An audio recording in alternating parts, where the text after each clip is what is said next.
This is Srivarma. ఈరోజు మనతో పాటు స్టూడియోలో ఉన్నారు డాక్టర్ తేజస్వి గారు, హోమియోపతి డాక్టర్. నమస్కారం తేజస్వి గారు. నమస్తే అండి. ఎలా ఉన్నారండి? బాగున్నాను. మీరు? ఐఎమ్ గుడ్ తేజస్వి గారు. తేజస్వి గారు, ఈ మధ్య కాలంలో చూసుకుంటే ఎక్కువ ఇన్ఫెర్టిలిటీ పెరిగిపోయింది. రేట్ అనేది ఇలా అయిపోయింది, ఇంకా హైప్‌కి వెళ్ళిపోయింది.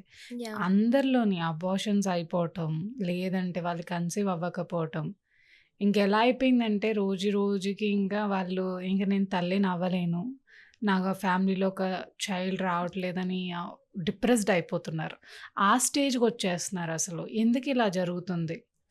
యాహ్! అండి. మనం పాతకాలంలో చూస్తున్నట్టయితే ప్రతి ఒక్కరికి ముగ్గురు పిల్లలనేవాళ్ళు. అవును. అది కూడా న్యాచురల్ వేలో. నేచురల్‌గానే కన్సీవ్ మా అయ్యారు. నేచురల్ నానమ్మకి డెలివరీస్ అయ్యేవాళ్ళు. నలుగురు. మా నానమ్మ వాళ్ళ అమ్మకి 12 మంది. యాహ్! మా నాన్నమ్మ వాళ్ళకి కూడా 12 మంది అసలు. ఎంతమందసలు ఎలా న్యాచురల్‌గా మళ్ళీ ఎంత ఫిట్‌గా ఉండేదంటో మా తాతమ్మ. మా నానమ్మ అనేది ఇలా రోకళ్ళతో యాహ్! ఇది దంచేవాళ్ళు. దంచేవాళ్ళు. 12 మందైనా కూడా రైస్ తక్కువ తీసుకునేవాళ్ళట. ఆకుకూరలు అవి ఎక్కువ తీసుకునేవారట. అలా ఉండేవాళ్ళు. కానీ ఇప్పుడు మాత్రం న్యాచురల్ వే పక్కన పెట్టేస్తే ఐవీఎఫ్ ఇదే కొంచెం ఐవీఎఫ్. కష్టమైపోతుంది. యాహ్! అండి.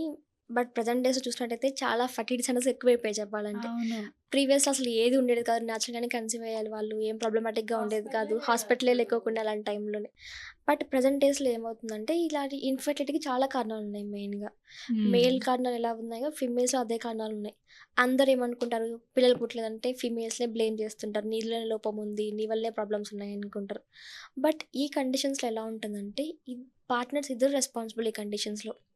మేల్స్‌లో ప్రాబ్లమ్ ఉన్నా కూడా ఇన్ఫెర్టిలిటీ వస్తుంది. ఫీమేల్స్‌లో ప్రాబ్లమ్స్ ఉన్నా కూడా ఇన్ఫెర్టిలిటీ వస్తుంది. Suppose okay. ఫీమేల్ ఫ్యాక్టర్సే తీసుకున్నాం అనుకోండి. ఎందుకొస్తుంది ఆడవాళ్ళ ఇన్ఫెర్టిలిటీ అంటే సంతానం లేకపోవడం. ఏ టైంలో అనాలి ఇలా ఇన్ఫెర్టిలిటీని ఎప్పుడు అనాలో చాలా మందికి తెలీదనమాట. మ్యారేజ్ అయిన తర్వాత 1 ఇయర్ పాటు రెగ్యులర్‌గా వితౌట్ ప్రొటెక్షన్‌తో సెక్స్ చేస్తున్నప్పటికి వాళ్ళకి పిల్లలు కలగకపోతే ఆ తర్వాత ఫేస్‌ని మాత్రం ఇన్ఫెర్టిలిటీ అంటాం. హ్మ్. చాలామంది వితిన్ 2, 3 మంత్స్‌లోనే ఇంకా పిల్లలు లేదు, ఇంకా పిల్లలు లేదని ట్రై ఇలాంటి చేస్తారు. వాళ్ళు కూడా ఇలాంటి వాళ్ళు వస్తూ కూడా ఉంటారా ఉంటారు. మీ దగ్గరికి? యాహ్! అండి. బట్ ఇలాంటి కండిషన్స్‌లో మేము అంత అవసరం లేదని చెప్తుంటాం. హుహు. ఈ 12 మంత్స్ తర్వాత మాత్రమే ఇన్ఫెర్టిలిటీకి ట్రీట్ చేస్తుంటాం ఇండియన్స్‌లో అయితే. ఇది ఎలా ఉంటుంది ఫీమేల్ ప్రాబ్లమ్స్ అంటే మెయిన్‌గా వాళ్ళకి కొంతమందికి పీసీఓఎస్ ఉంటుంది. హ్మ్. వాళ్ళకి ప్రీవియస్‌గా పెళ్ళికి ముందు పీరియడ్స్ రెగ్యులర్‌గానే వస్తున్నాయి కదా! ప్రాబ్లమ్స్ లేదనుకోని నెగ్లెక్ట్ చేస్తుంటారు. బట్ ఆ మ్యారేజ్ తర్వాత ప్రెగ్నెన్సీ కోసం ట్రై చేస్తున్నప్పుడు మాత్రమే పీసీఓఎస్ బయటపడుతుంది వాళ్ళకి. ఓకే. ఈ పీసీఓఎస్ ఉన్నప్పుడు వాళ్ళకి పీరియడ్స్ రెగ్యులర్‌గా ఉన్నాయి. నాకు పీసీఓఎస్ ఏంటని డౌట్ పడుతుంటారు చాలామంది. అంటే పీసీఓఎస్ ఉన్న ప్రెగ్నెన్సీ రాదా? డిఫికల్ట్‌గా ఉంటుంది. ఛాన్సెస్ డిఫికల్ట్‌గా ఉంటాయి. యాహ్! ఈ పీసీఓఎస్ ఉన్న వారిలో ఏముంటదంటే పీరియడ్స్ రెగ్యులర్‌గా ఉన్నా కూడా వాళ్ళకి ఎగ్ రిలీజ్ అవ్వదు. కరెక్ట్ టైంకి. ఒకవేళ రిలీజ్ అయిన ఎగ్ కూడా ఇమ్మెచ్యూర్ ఎగ్స్ ఉంటాయి వాళ్ళలో. హుహు. ఇమ్మెచ్యూర్ ఎగ్స్ రిలీజ్ అవ్వడం వల్ల ఏముంటుంది ప్రెగ్నెన్సీకి డిఫికల్ట్‌గా ఉంటుంది. ఒకవేళ ప్రెగ్నెన్సీ ఫార్మ్ అయినా కూడా అది ఫుల్ టైమ్ వరకు క్యారీ చేయలేకపోతూ ఉంటారు. ఇదొక కండిషన్. లేదంటే కొంతమందిలో థైరాయిడ్ ప్రాబ్లమ్స్ ఉంటాయి. ఈ థైరాయిడ్ వల్ల కూడా వాళ్ళలో ఎగ్ ఒక క్వాలిటీ తగ్గిపోతుంది. అదే విధంగా ఆ గర్భాశయం అనేది ప్రాపర్‌గా ఫార్మ్ అయ్యి ఉండదు ప్రెగ్నెన్సీ కోసం. హ్మ్. కాబట్టి వాళ్ళకి ఎర్లీగా అబార్షన్స్ అవుతూ ఉంటాయి. ఇంకా మెయిన్‌గా వచ్చేసి లైఫ్ స్టైల్ ఫ్యాక్టర్స్ అంటాం ప్రెజెంట్ డేస్‌లో లైఫ్ స్టైల్‌లో. ఏముంటది? ఎక్సెసివ్‌గా ఆల్కహాల్ తీసుకోవడం అంటే స్మోకింగ్ హ్యాబిట్స్ ఉండడం వల్ల వాళ్ళకి హార్మోనల్ ఇంబాలెన్స్ స్టార్ట్ అవుతుంది. ఈ ప్రెగ్నెన్సీ జర్నీ హ్యాపీగా ఉండాలంటే హార్మోన్స్ అంటే చాలా ఇంపార్టెంట్ రోల్ ప్లే చేస్తాయి వాళ్ళలోని. హ్మ్. ఆ హార్మోన్స్ ఇంబాలెన్స్ అయిపోవడం వల్ల వాళ్ళకి ఆ ప్రెగ్నెన్సీ అనేది డిఫికల్ట్‌గా ఉండడం, లేదంటే ప్రెగ్నెన్సీ జర్నీలో ఇంకా కాంప్లికేషన్స్ రావడం, ఎర్లీగా డెలివరీ అవ్వడం, లేదంటే అబార్షన్స్ ఎర్లీగా రావడం, ఇవన్నీ ఉంటాయి వాళ్ళలో. దీంతో పాటుగా వాళ్ళకేమన్నా గర్భాశయంలో ఏదైనా ప్రాబ్లమ్స్ ఉన్నప్పుడు, అందరికీ గర్భాశయం అనేది నార్మల్‌గా పియర్ షేప్‌లో ఉంటుంది. కొంతమందిలో ఏముంటుందంటే, ఆ గర్భాశయం లోపల చిన్న చిన్న అడ్డుగోడలు ఏర్పడుతూ ఉంటాయి. అంటే ఒకటే గర్భాశయం కాకుండా 2 గర్భాశయంస్ ఉండడం, లేదంటే గర్భాశయం లోపల చిన్న చిన్న వాల్స్ లాగా డివైడ్ అవుతూ ఉండడం, లేదంటే సైజ్ చిన్నగా ఉండిపోవడం, ఇవన్నీ కూడా ఉంటాయి. ఇదొక ఫ్యాక్టర్. దీని తర్వాత కొన్ని ఇన్ఫెక్షన్స్ ఉంటాయి. అంటే ఇప్పుడు నాకొక డౌటొచ్చింది. చెప్పండి.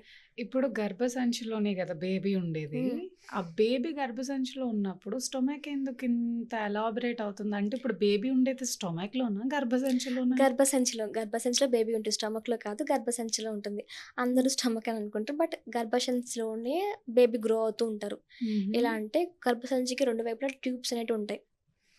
ఆ 2 ట్యూబ్స్‌కి అండాశయం అతుక్కొని ఉంటాయి. అండాశయం నుంచి ఎగ్ రిలీజ్ అయ్యి, ఆ ట్యూబ్స్‌లో స్పెర్మ్‌తో కలిసి ఫెర్టిలైజేషన్ జరిగి చిన్న సెల్స్ లాగా ఫామ్ అవుతుంది బేబీ అనేది. ఆ బేబీ హుహు. గర్భాశయంలోకొచ్చి అతుక్కొని, ఆ బేబీ ఇంకా గ్రో అవుతూ ఉంటుంది. ఈ బేబీ ఓకే. గ్రో అయ్యే స్టేజ్‌లో గర్భాశయం గూడా అంత పెరుగుతూ ఎలాస్టిసి ఎలా ఉంటుంది. వస్తుంది గర్భసంచికి? అంటే స్టొమక్‌కి మన స్కిన్‌కి ఎలాస్టిసిటీ ఉంటుంది. హ్మ్. బట్ గర్భసంచికి కూడా అంతెలా ఉంటుంది? అదే అండి. ప్రెగ్నెన్సీ టైంలో ఆ గర్భాశయం అలా పెరగడానికి హార్మోనల్స్ అనేవి సపోర్ట్ చేస్తూ ఉంటాయి. హుహు. గర్భాశయంలో కొత్త ఆ సెల్స్ అనేటివి పెద్దగా అయిపోవడం, హైపర్ట్రోఫీల్ అంటాం దాన్ని. లేదంటే హైపర్‌ప్లేషియా అంటాం. కొత్త సెల్స్ రావడం. దీనివల్ల గర్భాశయం అనేది ఎక్స్‌పాండ్ అవుతూ ఉంటుంది. బేబీని అకామిడేట్ చేసే కెపాసిటీ తెచ్చుకుంటుందది. హుహు. దీని ద్వారా అది ఆ గర్భాశయం ఎవ్రీ మంత్ పెరుగుతూ ఆ 9 మంత్స్ వరకు క్యారీ చేస్తుంటుంది. అంటే మంచి హార్మోన్స్ అనేవి చెడు హార్మోన్స్ ఉన్నప్పుడు రిలీజ్ హ్మ్. కాకుండా ఉంటాయి. యాహ్! అలాంటేటప్పుడు ఏంటంటే మనకి అబౌట్ అయిపోవటం, హ్మ్. లేదంటే పీసీఓఎస్ఎస్ రావటం. హ్మ్. ఈ ప్రెగ్నెన్సీ క్యారియింగ్‌లో గూడా పీసీఓఎస్ఎస్ వస్తాయా?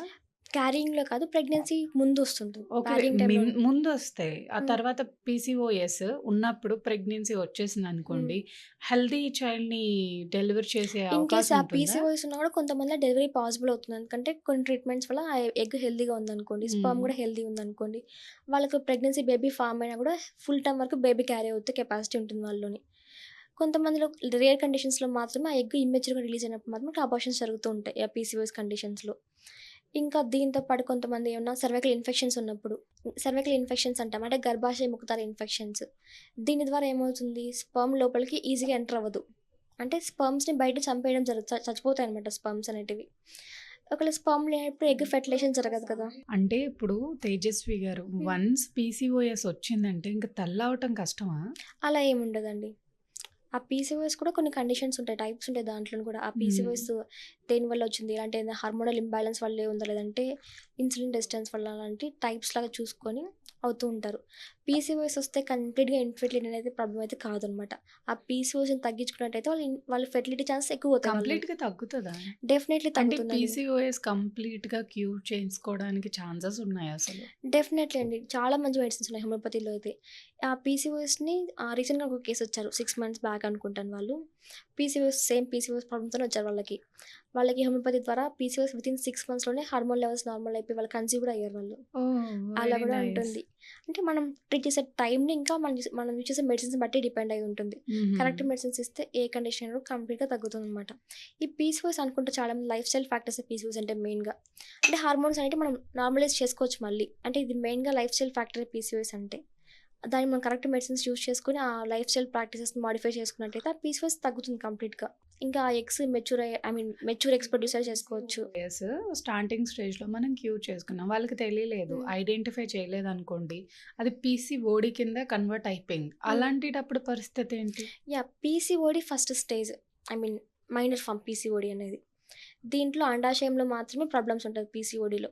ఈ పీసీఓఎస్ అంటే ఆ అండాశయం ప్రాబ్లమ్స్‌తో పాటు ఇతర మెటబాలిక్ ప్రాబ్లమ్స్ స్టార్ట్ అవుతూ ఉంటాయి. బరువు పెరగడం, హెయిర్ లాస్ అవ్వడం, ఇంకా ఇతర సింప్టమ్స్ అన్నీ కలిసి పీసీఓఎస్ అంటాం. మనం కనుక ఆ మైనర్ ఫార్మ్‌లోనే ట్రీట్ చేశామనుకోండి, వాళ్ళకి ఇంకా ఇతర హార్మోనల్ బ్యాలెన్స్ తగ్గిపోతూ ఉంటుంది. దానివల్ల వాళ్ళకి ప్రాపర్ ఎగ్స్ రిలీజ్ అవుతాయి. కరెక్ట్ టైంకి ఎగ్ రిలీజ్ అయ్యి ఫెర్టిలిటీ ఛాన్సెస్ ఇంప్రూవ్ అవుతూ ఉంటాయి. హుహు. అంటే ఈ డిసీజెస్ మనం పక్కన పెట్టేద్దాం. హ్మ్. నేచురల్‌గా కన్సీవ్ అవ్వాలంటే అసలు ఏం చేయాలి వాళ్ళు? యాహ్! నేచురల్ కన్సీవ్ అంటే 6 మంత్స్ నుంచి వాళ్ళు ప్లాన్ చేసుకుంటూ ఉండాలి. ప్రెగ్నెన్సీ కోసం ట్రై చేస్తున్నప్పుడు. హుహు. హెల్తీ డైట్ మెయింటైన్ చేయడం, ప్రాపర్‌గా స్లీప్ మెయింటైన్ చేయడం. అంటే తేజస్వి గారు ఈ హ్మ్. పీసీఓఎస్, పీసీఓడీ పక్కన పెట్టేస్తే హ్మ్. నేచురల్‌గా కన్సీవ్ అవ్వాలని చాలామంది చూస్తూ యాహ్! ఉంటారు. పెళ్ళైన వెంటనే కొంచెం మేము ఎంజాయ్ చేయాలి, పిల్లలు మాకప్పుడే వద్దు అని అనుకునే వాళ్ళుంటారు. హ్మ్. లేదు మాకు పిల్లలు కావాలి అనుకునే వాళ్ళు కొంతమందుంటారు. యాహ్! మాకు వద్దు అనుకునే వాళ్ళు కన్సీవ్ అవుతూ ఉంటారు. హ్మ్. అలాంటి వాళ్ళు కొంచెం ఏమన్నా ఆహ్, మీకు అర్థమయ్యే ఉంటుంది. వాళ్ళు బేబీస్ వద్దు అనుకుని సంథింగ్ యాహ్! మెడికల్ ప్రాసెస్‌కి వెళ్తూ ఉంటారు. హ్మ్. అలాంటి వాళ్ళకి తర్వాత ఫ్యూచర్‌లో అవ్ అవకాశం ఉంటుందంటారా తల్లయ్యే అవకాశం? డెఫినెట్‌లీ అండి. అది వాళ్ళ కండిషన్ పైన డిపెండ్ అయితుంది. కొంతమంది ఓరల్ కాంట్రాసెప్టివ్ పిల్స్ యూజ్ చేస్తుంటారు. కొంతమంది ఇంజెక్షన్స్ ద్వారా హార్మోన్స్ ఇంజెక్ట్ చేసుకుంటుంటారు. లేదంటే ఇంట్రాయూటైన్ డివైసెస్ అంటాం. కాపర్ టీ గానీ, మెడినా కానీ ఇవన్నీ ఇంజెక్ట్ చేస్తూ ఉంటారు. అంటే ఇవి సైడ్ ఎఫెక్ట్స్ రావంటారా? డెఫినెట్‌లీ కొంతమందిలో ఉంటాయి. అది డిపెండింగ్ ఆన్ కండిషన్ బట్టి ఉంటుంది. దానికి దానికి ఒక్కొక్క టైం ఉంటది. పర్టిక్యులర్ టైం అనేది. ఆ టైంలో మాత్రం మనం ఇంజెక్ట్ చేసుకుంటూ ఉండాలి. దాని తర్వాత మళ్ళీ ఆ టైం అయిపోతున్న వెంటనే మార్చుకుంటూ ఉండాలనమాట. అంటే హుహు. దానికొక ప్రొటెక్షన్ 3 ఇయర్సే ఉంటదనుకో కాపర్ టీకి అట్లా. ఆ 3 ఇయర్స్ అనే వరకు వాళ్ళకి ప్రెగ్నెన్సీ డిఫికల్ట్‌గా ఉంటుంది. ఈ కాపర్ టీ ఏం చేస్తుంది హార్మోన్సే రిలీజ్ చేస్తుంది దాంట్లో గూడా. అందులో అదైతే పెద్ద ఇన్‌స్ట్రుమెంట్ మెడికల్ అలా ఏం గాదు. జస్ట్ అది కూడా హార్మోన్స్ రిలీజ్ చేస్తూ ఉంటుంది. ఆ హార్మోన్స్ ఏం చేస్తాయి? స్పెర్మ్స్‌ని కిల్ చేసే కెపాసిటీ దాంట్లో ఉంటాయి. కాబట్టి వాళ్ళకి ప్రెగ్నెన్సీ రాదు. వన్స్ అది డివైస్ తీసేయంగానే వాళ్ళకి మళ్ళీ ప్రెగ్నెన్సీ వస్తుంది. బట్ కొన్ని రేర్ కండిషన్స్‌లో మాత్రం దీనివల్ల సైడ్ ఎఫెక్ట్స్ ఉంటాయి వాళ్ళకి. హుహు. అంతే తప్ప ఇది యూజ్ చేస్తే తర్వాత పిల్లలు రారనే అపోహ అయితే ఏం లేదు. బట్ కొంత రేర్ కండిషన్స్‌లో మాత్రమే దానివల్ల ఏదైనా గర్భాశయంకి ఏదైనా ఎఫెక్ట్ అవ్వడం వల్ల, రిపీటెడ్‌గా ఎక్కువ రోజులు యూజ్ చేయడం వల్ల, ఓవర్ టైమ్ కూడా యూజ్ చేయడం వల్ల వాళ్ళలోనే సైడ్ ఎఫెక్ట్స్ వల్ల ఇన్ఫెర్టిలిటీ వస్తుంది వాళ్ళలో. నేచురల్‌గా కన్సీవ్ అవ్వాలనుకునే వాళ్ళు ఏ హ్మ్. పనులు చేయాలి? ఏ న పనులు చేయకూడదు? యాహ్! చేయాల్సినవి మెయిన్‌గా వచ్చేసి స్ట్రెస్ లెవెల్స్‌ని తగ్గించుకోవడం. హ్మ్. హెల్తీ డైట్‌ని మెయింటైన్ చేయడం. ఓకే. హెల్తీ డైట్ అంటే అన్నీ తినేయడం కాదు. బ్యాలెన్స్‌డ్‌గా ఫుడ్ తీసుకుంటూ ఉండడం. బ్యాలెన్స్‌డ్ ఫుడ్ అంటే న్యూట్రియంట్స్ కానీ, విటమిన్స్ కానీ, మినరల్స్ కానీ అవన్నీ మన బాడీకి సరిపోయేలాగా తీసుకుంటూ ఉండాలి. ప్రోటీన్స్ ఎక్కువ తీసుకుంటూ ఉండాలి. కార్బోహైడ్రేట్స్ తగ్గించి ఉండాలి. దీని తర్వాత వచ్చేసి అడిక్షన్స్ తగ్గించుకోవాలి. స్మోకింగ్ గానీ, ఆల్కహాల్ హ్యాబిట్స్ కానీ, లేదంటే ఎక్సెసివ్‌గా కాఫీ, టీ తీసుకోవడం గానీ ఇవన్నీ తగ్గించుకుంటూ ఉండాలి. స్ట్రెస్ లెవెల్స్‌ని తగ్గించుకోవాలి. ప్రాపర్‌గా స్లీప్ మెయింటైన్ చేస్తుండాలి. సరిగ్గా నిద్ర లేకపోవడం వల్ల కూడా హార్మోన్స్ అనేవి ఇంబాలెన్స్ అవుతూ ఉంటాయి. కాబట్టి ఇవన్నీ రెగ్యులర్‌గా ప్రాక్టీస్ చేస్తుండడం వల్ల వాళ్ళకి కన్సీవింగ్ కెపాసిటీ పెరుగుతూ ఉంటుంది. ఓకే. థ్యాంక్ యూ తేజస్వి గారు. నైస్ ఇన్ఫర్మేషన్ ఇచ్చారు. నమస్తే. నమస్తే. Fiticus Homeopathy